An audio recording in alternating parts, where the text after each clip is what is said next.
Bonjour. Lors de l'entretien du mois de février, j'ai proposé de parler de la santé, comment la conserver et surtout comment retrouver la santé à partir du moment où il y avait une maladie ou un accident ou des choses de ce genre. Et par rapport aux interrogations, par rapport aux réflexions, je propose d'insister sur un point qui me semble vraiment très important, c'est au niveau des relations humaines. Je rappelle très souvent que des personnes ont vécu plus ou moins des difficultés dans l'enfance, l'adolescence, sous des formes multiples et variables. Et très souvent, ces souvenirs du passé sont restés parce qu'ils ont été plus ou moins traumatisants selon les personnes. Et effectivement, donc de ce fait-là, les personnes vont ressasser quelque part pendant des années et des années ce passé. Et bien qu'il y a des personnes qui vont aller voir des spécialistes, mais des spécialistes qui souvent ont tendance à faire croire que la personne est victime, alors que je rappelle un élément important, enfin du moins si tu veux vraiment retrouver la santé, à la fois donc mentale, mais aussi la santé physique, puisque je vais y revenir tout à l'heure sur les conséquences,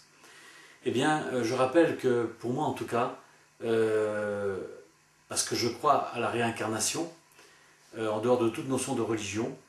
mais je crois qu'on a choisi sa famille, donc on a choisi ses parents, ses frères et sœurs, qu'on a choisi, je l'ai souvent dit donc dans les formations, mais aussi dans les entretiens, qu'on avait choisi tout ce qu'on a vécu dans le moindre détail, c'est-à-dire qu'on a choisi tout ce qui était agréable, mais aussi ce qui était moins agréable. Et très souvent, il y avait un lien avec des vies antérieures.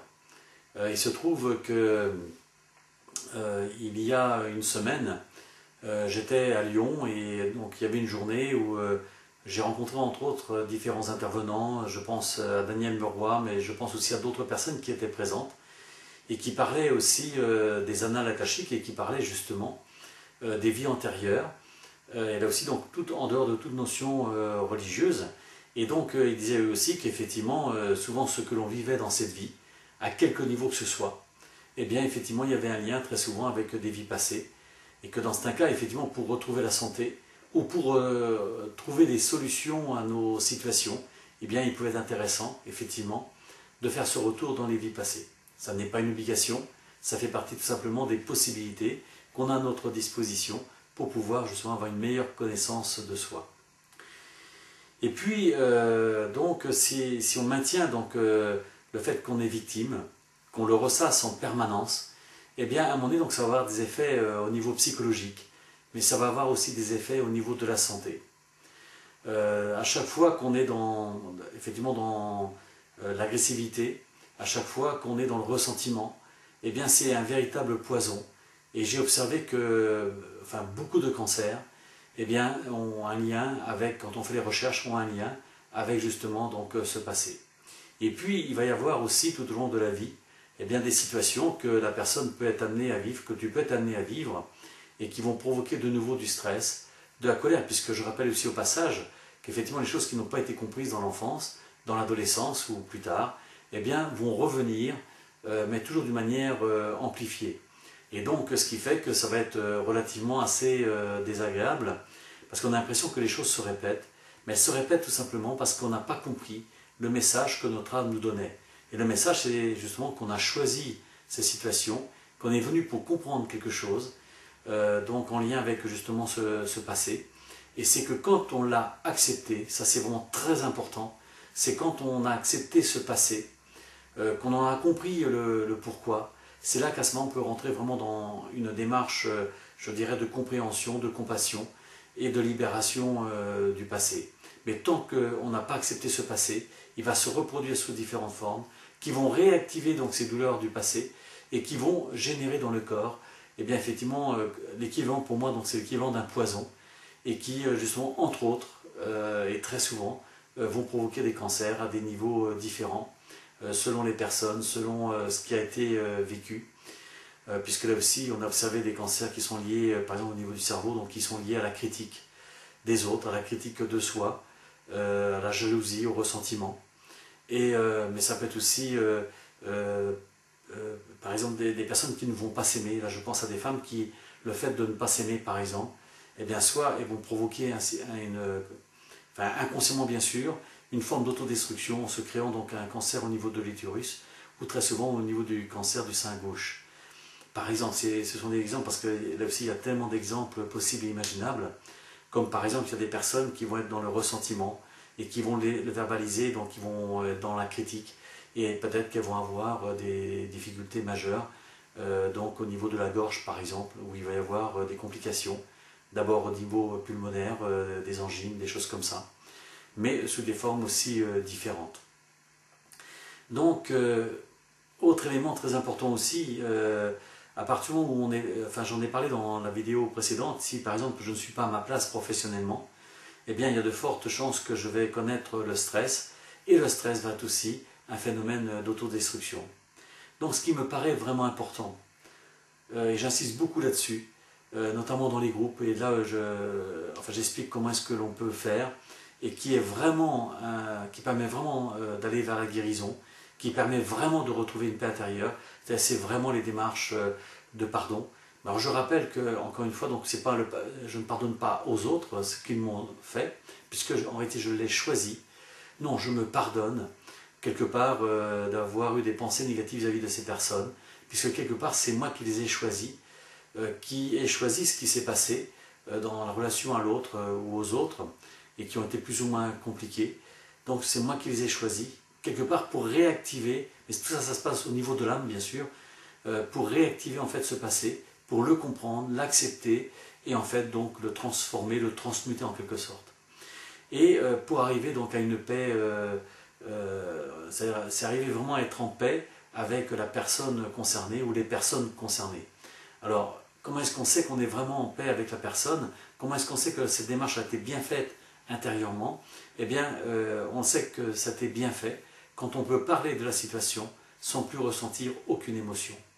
Mais tant qu'à travers des situations, on va se retrouver dans des phases d'agressivité où on va avoir la colère qui va revenir par rapport à cette situation, ça veut dire que ça n'a pas été accepté, ça n'a pas été accueilli et que ça n'a pas été transformé. Donc c'est pour ça qu'on ne peut pas se tromper. Et ton âme va toujours te révéler où tu en es par rapport à la situation, quel que soit ce que tu as vécu. Et c'est pour ça que vraiment, enfin, je t'invite, parce que bien sûr il n'y a que toi qui peux le faire, c'est de prendre conscience que par rapport au passé, tu l'as choisi, que là aussi donc c'est une expérience, et donc je t'invite plutôt à voir cette situation comme étant une expérience qui était nécessaire du point de vue de l'âme de vivre, et donc en l'accueillant, en essayant de trouver, si c'est possible bien sûr, quelle est l'origine, qu'est-ce qu'on veut te donner comme message, et si vraiment tu as un désir sincère de connaître le message, eh bien je te confirme que tu vas rencontrer des personnes sur ton chemin, soit individuellement, soit à travers une conférence, soit à travers un livre, soit à travers une formation, qui vont te permettre justement de découvrir quelles sont les origines. À partir de ce moment, donc, tu vas pouvoir rentrer plus facilement dans l'acceptation, dans la compassion, parce que tu auras compris les choses, et à ce moment-là, parce que tu vas l'accepter, mais du fond du cœur, eh bien à ce moment-là, tu vas pouvoir te libérer vraiment de ce passé. Alors c'est vrai que dans mes livres, je parle beaucoup comment est-ce qu'on peut vraiment arriver dans le détail à faire ces démarches-là qui sont très simples, beaucoup plus simples qu'on ne l'imagine. Et alors que beaucoup de personnes pensent que c'est compliqué, qu'il faudra beaucoup de temps. Non, c'est nous qui décidons, c'est toi qui décides. Oui, ça peut durer très longtemps si tu le décides, et peut-être même ne pas avoir de résultat, comme tu peux décider aussi de t'en libérer très rapidement. En l'occurrence, j'ai souvent expliqué que dans les relations humaines, là aussi, donc, à partir du moment où on est avec d'autres humains, il peut y avoir des incompréhensions, il peut y avoir des tas de choses qui font que ça va créer des tensions, et ou peut-être qu'on ne connaît pas tous les éléments, on ne connaît pas la source des conflits ou la source des tensions. Mais si je désire sincère, je répète, si je désire sincère intérieurement de vouloir guérir cette situation, eh bien je peux confier ce passé à la source, que tu l'appelles la source, que tu l'appelles Dieu, que tu l'appelles le tout, le un, enfin l'énergie cosmique, enfin peu importe le nom que tu donnes. Et cette dimension qui est en toi, qui est partout, connaît tous les détails de ta vie, de ton passé, des vies antérieures éventuellement, du passé de cette vie, Et donc, si vraiment tu as des désirs sincères de retrouver la paix intérieurement et que tu fais appel à la source, eh bien je t'affirme, je te confirme que les éléments te seront donnés sous des formes multiples et variables où tu vas pouvoir comprendre les tenants et les aboutissants, si je puis dire, et à ce moment-là, tu vas pouvoir vraiment accéder à la paix. Mais qu'est-ce qui fait qu'on reste souvent dans, je dirais, dans la colère, dans le stress, c'est que tout simplement, c'est souvent notre orgueil qui ne veut pas accepter qu'on est responsable de ce qui nous arrive.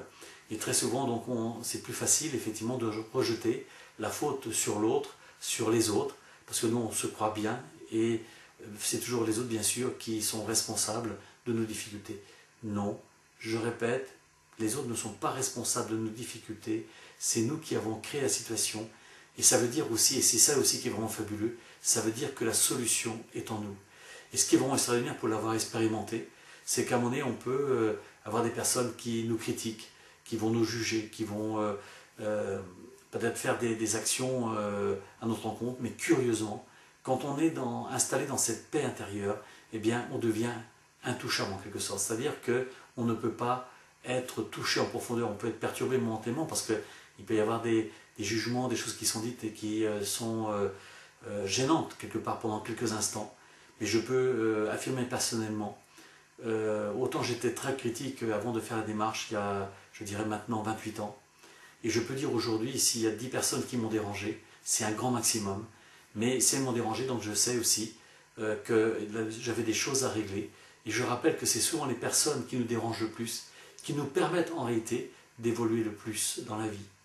Et donc, si plus tu vas être pacifié dans tous les domaines de ta vie, mais plus spécialement au niveau des relations humaines, eh bien, je peux affirmer à ce moment-là que si tu as une maladie et que tu as un traitement, qu'il soit allopathique ou naturel, eh bien, à partir du moment où tu vas être dans la paix intérieure, eh bien, les traitements vont être beaucoup plus efficaces, vont avoir un effet sur ton corps, parce qu'en fait, la guérison va se faire de l'intérieur au niveau cellulaire. Mais encore une fois, tu peux aussi faire appel à la source, justement, pour t'aider à retrouver la guérison facilement, rapidement, dans de bonnes conditions. Dans ce cas, il faudra peut-être du temps pour certaines personnes. Je pense à certaines personnes qui, ayant un cancer important, où elles ont failli partir sur un autre plan, et où effectivement, il a fallu 2 années pour guérir, et parce que ces personnes-là donc avaient aussi pour mission par la suite de témoigner, de donner des conférences, de faire un enseignement sur ces points spécifiques de la santé. Et donc ces personnes-là, souvent à ce moment-là, il leur est demandé quelque part d'aller plus en profondeur justement pour mieux aider les autres personnes à s'en libérer. Parce qu'effectivement, c'est souvent les personnes qui ont vécu des choses plus compliquées au niveau de la santé qui sont les plus aptes souvent à en parler. Là, je pense par exemple à quelqu'un qui a bu, qui a guéri, et bien c'est souvent la personne qui est la plus apte à aider d'autres personnes qui ont des difficultés avec l'alcool. Voilà, donc je voulais vraiment insister sur ce point, l'importance d'être vraiment en paix dans le moindre détail avec toi-même, parce que je rappelle aussi l'importance de t'aimer totalement, de t'aimer vraiment. Mais je rappelle que s'aimer, ça veut dire aussi que je suis à ma juste place professionnellement, ça veut dire que j'exerce le métier qui me correspond, ça veut dire aussi que là où je vis, je suis bien, ça veut dire que sur le plan financier, eh bien, je suis à l'aise, puisque c'est autant de conditionnements qui vont créer le stress, qui vont générer aussi derrière donc, des difficultés de santé. Donc, vraiment, je t'invite intérieurement à demander, à être guidé pour justement avoir une santé parfaite. Parce qu'encore une fois, on n'a aucun mérite de souffrir. Et je rappelle, quel que soit l'âge que l'on a, il n'est pas nécessaire d'être malade, il n'est pas nécessaire de souffrir. Je dis souvent qu'on peut partir sur un autre plan en s'endormant un peu plus que d'habitude, mais en parfaite santé. Donc voilà, je voulais rajouter donc, cet élément par rapport à l'entretien du mois de février. Et bien sûr, j'y reviendrai certainement sous des formes ou d'autres. Et je te dis à bientôt. Au revoir.